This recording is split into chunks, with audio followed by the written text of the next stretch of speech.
A lot of people know the Dio Campo family.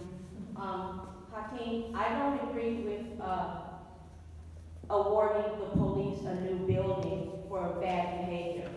I do not agree with that they need more training. To me, that's just Band-Aid cures. So what do you suggest as a cure? We need to dismantle a system that has never worked for us in the first place.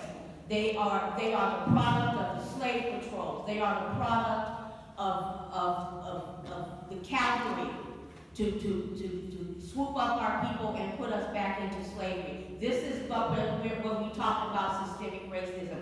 And what is a good cop? Define a good cop. If a good cop is not calling out the bad cops and all the bullshit that's going on in the system, then they're not good cops. Right. All they do is scratching each other's Can I ass. address what you've already said? Or you want to keep going? Because I can address them point by point if you want.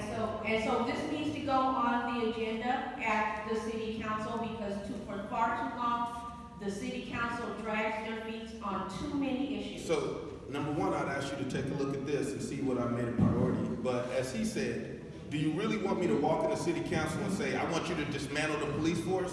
And do you think that I'll get support on that? Number one, I will not. Secondly, for me, I hear what you're saying, but I'm gonna tell you, I don't think, there's not many people who understand the problem like I do. I'm a black man. I've been black my whole life. I've lost family members to law enforcement, period, point blank. I got nephews in here who deal with this on an everyday basis. I'm in the community. So for me, I don't think that, saying let's dog out, like, how do we expect in America, in this capitalist system, to get a good police officer?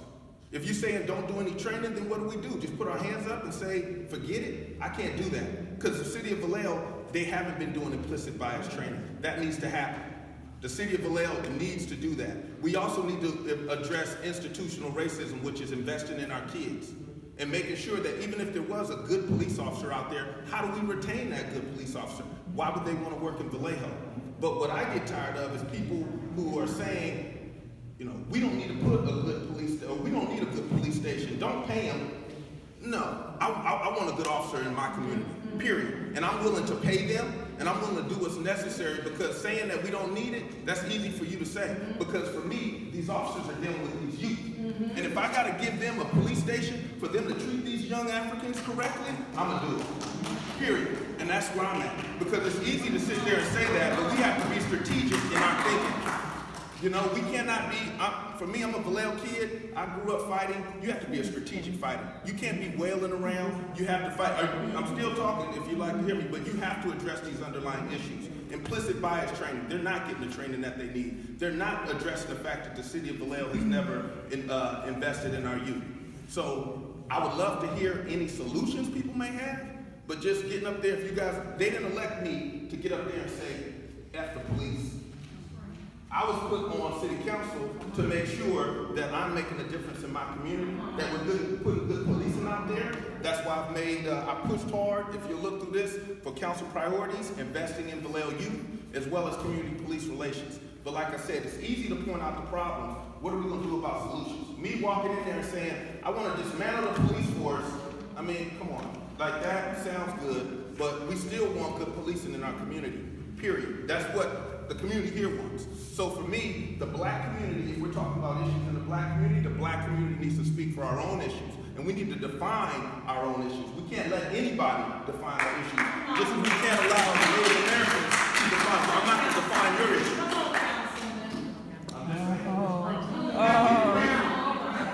Yes.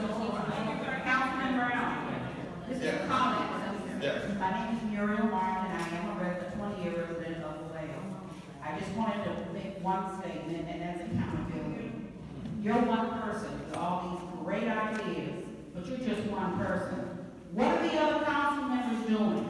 What are their platforms? We need to vote them out if they're not being accountable to the community. So a good friend of mine made a joke. He said that it would be great if every council member had a priority and they all worked their butts off for it. He said, you got like 5 priorities. You're the police brutality guy. You're working on police training. You're working on education. You're working on jobs. You're working on homeless. You're working on senior housing. And I have a day job. So I agree with you. It would be great to have more people involved. But like you said, that's why we need to pay attention to the election. One other statement that I wanted to make, if I with their loss of their loved one. I I feel agree. very, very bad for you. Bottom line is, dismantling the police department in this community is a bad move. It's a knee-jerk move. It's a passionate and emotional response. My point is, it's a culture that needs to be changed. It's a culture that starts in the Post Academy. They're trained this. They're trained to identify individuals in the community. They're in our communities and doing it. It's a cultural thing. So we have to do what we need to do to get that change. It's a cultural thing. The only way that we will change that is if we get involved in the ground rules. We can't dismiss the police department because that's our only means of protection. But we have to hold those people accountable for their bad behavior. That's the bottom line. So I agree with you, and my heart bleeds for you. Now, I'll say this, I'm not sure how many of you all know, but Bobby Seale, the founder of the Black Panthers, lives in the city of Vallejo. I was speaking with him about this issue, and what he said is, you're on the right path. Because he said, when we started the Black Panthers, we started in the streets, but if you see where we ended up on political, like it is all political. And he said, that's how you have to work on it. You have to be a scientist about it. You have to go after institutional racism. And to do that, you look at Mandela, to sit there and say, you know what, we just would throw up a middle finger to him, but yet I want you to treat these young kids the correct way. That's not how the real world works. I'm not going to be able to I want to be able to get good policing in our community. To do that, I'm also going to have to address some issues, some underlying issues that are causing some of these things. And just saying, let's just dismantle them really isn't going to get some of these things done. And last thing I'll say is, be at the table. Do the work. If you're just talking on Facebook, you're not doing the work. Just complaining, you're not doing the work. Get out here and do the work. Talk to me. I'd love to have you. Yes, ma'am. My name is Margaret Miller. I'm a resident here. But I'm from San Francisco and I work with the Public Defender's Office, so we do a lot of racial justice trainings and everything. And a suggestion that I have made, and it seems like it's not just the Vallejo Police Department, it's every police department that is killing our brothers. And the issue is, like, growing up, it was always fuck the police. Don't nobody wants to be a police officer. The police is the opposition. I feel like in order for the change to be made, we need to break that barrier and start bringing up our young sons. Be a police officer. Police your community. I agree. I agree. We know how to deal with each other. We bring in outside people in that don't know how to deal with us, and it's like, but we want to turn my son talking about sports and all that's fine, but we need police officers in the community. We need more councilmen in the community. Right. You know?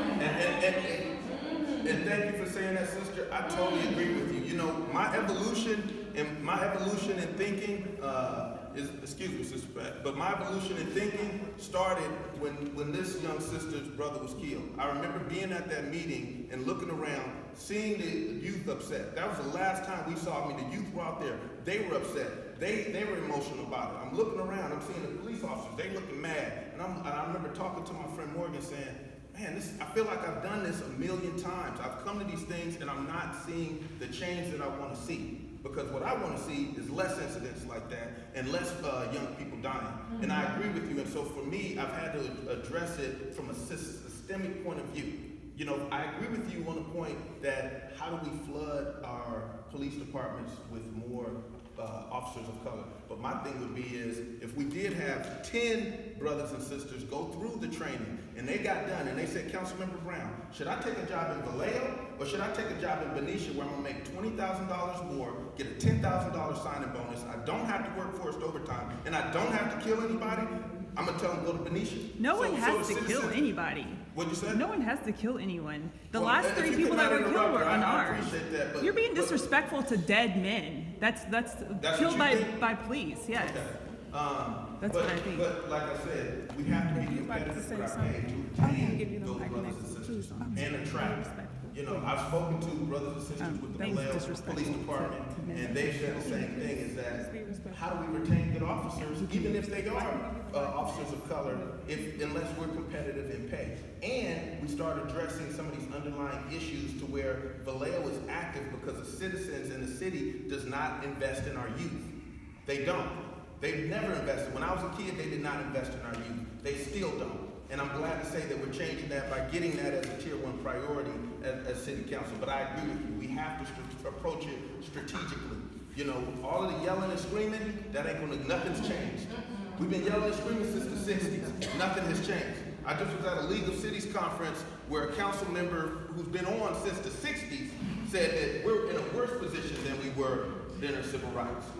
He said, it's no better, it's worse.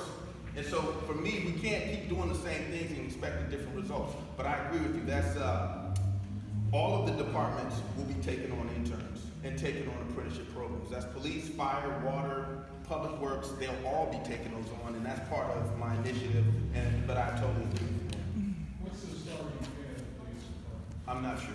But if you look at, I do know that if you take a sheet of paper and put all of the Bay Area departments, they're at the bottom of the list before forced overtime. The city forces police officers in Vallejo to work 60 to 70 hours a week. That's not putting a good officer on the street. That's not putting an officer who's mentally stable back on the streets. That shouldn't be happening, period. I was at a book reading program for VPD, and I went there because I wanted to see what the program was like and to see if, you know, are they indoctrinating kids, are they talking to them? It was a good program, but what I got most out of it was when I went to when I spoke to an officer there, a woman, and asked her, what are you going to do? She said, well, to be honest with you,